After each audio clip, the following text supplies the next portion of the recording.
you all today, and let me congratulate you on a wonderful Wisconsin IT Symposium. I've been here for the morning and I have already picked up 4 or 5 great ideas I'm going to take back to Indianapolis. So I congratulate you on that. I've learned a lot already, from portfolio management to infrastructure to social networking to requirements analysis and development.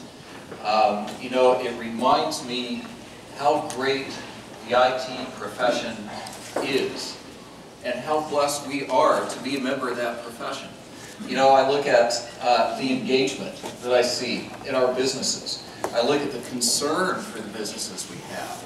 And I think sometimes the people in this room are more concerned about the business than maybe some of our business counterparts are. Because you're passionate about that. You think about how you organize your lives and your careers and your teams around that. And to me, that's just incredibly exciting. So I'm thankful for the learning opportunities that I've had. So things we've learned today at this forum into relevance, business savvy technology leadership. We've seen this, I think, all over, starting from our first keynote talk with Russ Bostic, who I think gave us an excellent framework for discussing relevance with the business. And we see that throughout every presentation that we're going to have, that we had this morning, that we'll have this afternoon. So our role today is simply going to be to look at how we find relevance. A question that we confront daily as IT professionals. We know when it doesn't work. We know when we're not finding relevance. How do you know? It's when the eyes glaze over, when you're meeting with your business colleagues and we start talking about network capacities and virtualization and such, and you just see the glassy-eyed stare coming back. We know it doesn't work when IT becomes the party of no, right? The party of no. Here are all the reasons that you can't do that.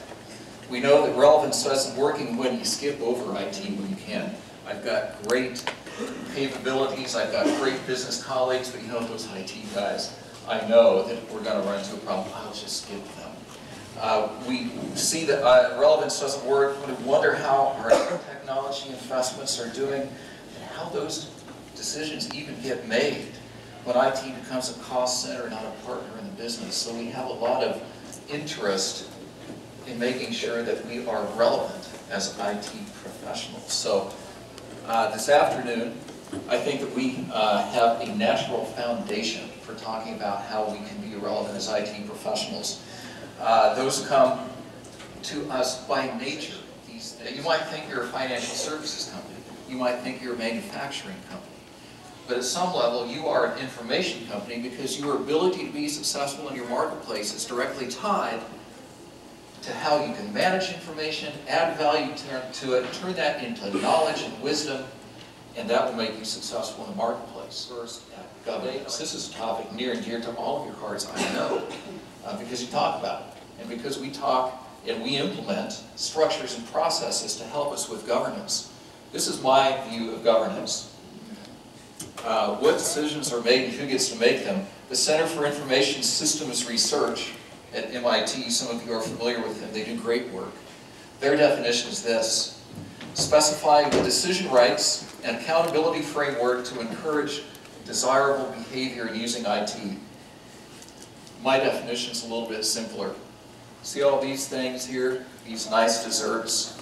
These are your applications, your servers, your databases, your laptops, your desktops, your networks, your mobile communications devices. And the slide is extremely dark, but you will see, if you look carefully, there's a little void there, and you can see about this much of his head peeking up over the top of the counter. Those are your users. Those are your users looking at all those goodies right out there in front of them and deciding which ones can they take and can they have more than one, and can they come back a second time. So I think the question is, do you want your colleagues to make these decisions by themselves?